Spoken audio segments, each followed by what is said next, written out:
Previously on the Marshallorette, Virginia got eliminated from the Marshallorette courtroom, leaving the last two contenders, McCullough and Maryland, to win John Marshall's heart and his rose of approval. Thank you all for coming. So tonight, we will decide who will be in my next case. McCullough? Maryland. Everyone else, this case exemplifies the issue at hand. Is the Second National Bank constitutional? Ladies and gentlemen, those who do not have a rose may now leave the building. Bye, Virginia.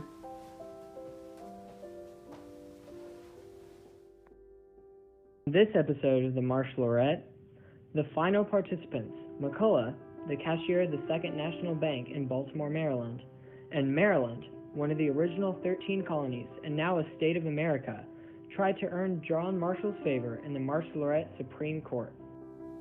Hello, McCullough. As the host of the Marshallorette, I wanted to check in on you. How are you feeling right now? Well, I may have lost on the state level before, but this time I'm guaranteed to win. My friends Daniel Webster and William Pinckney support me, along with the federal government.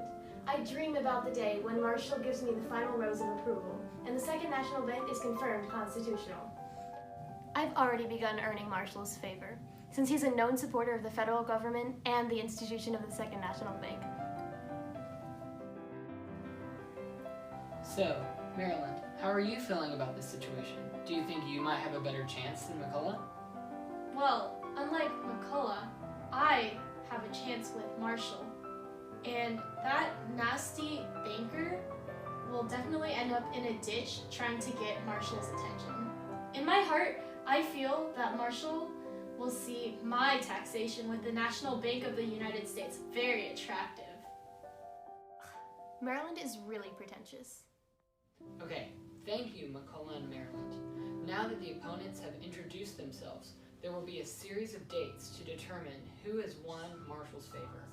In the end, only one rose of approval will be given to the side with the strongest argument about the Second National Bank. All right, Marshall, who will be your first date for tomorrow? I choose McCullough. Now, let's watch the highlights from Marshall and McCullough's first date. Hello, McCullough. What an astounding courtroom. I know. The Supreme Court is such a beautiful place.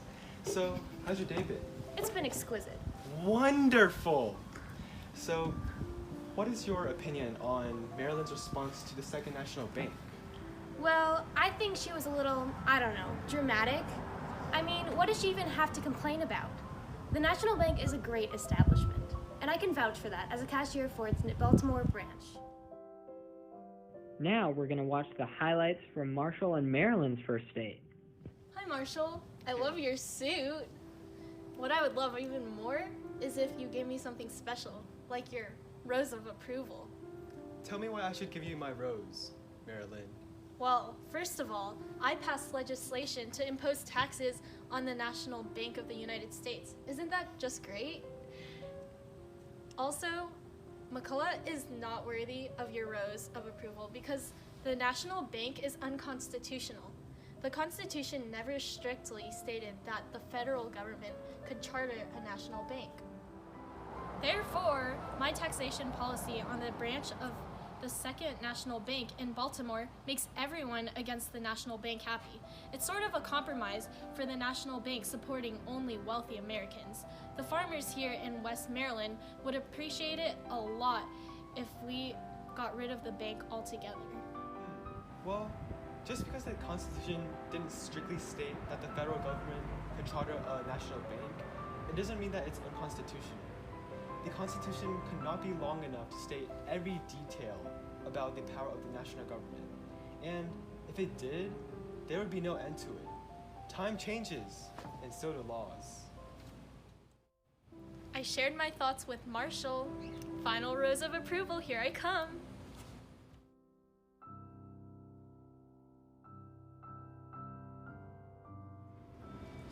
All right, Mr. Marshall, you have had your dates with both of the lucky contenders. Who will get your rose of approval? Have you given your final decision any thought? Actually, I have.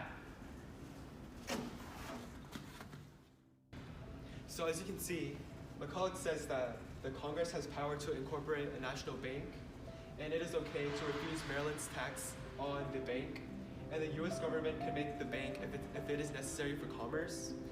Meanwhile, Maryland says that the national bank is unconstitutional because the Constitution never clearly states that a national bank can be chartered, and the state can tax the government bank. And in Maryland's court, Maryland's tax was ruled legal. So as you can see, And he found all of this out on the first date?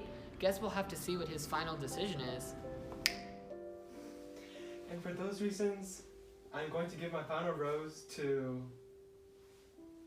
McCulloch. Ha! See, Maryland? I knew that Marshall would listen to reason and pick me over you. The federal bank is constitutional after all. I guess your time here is done.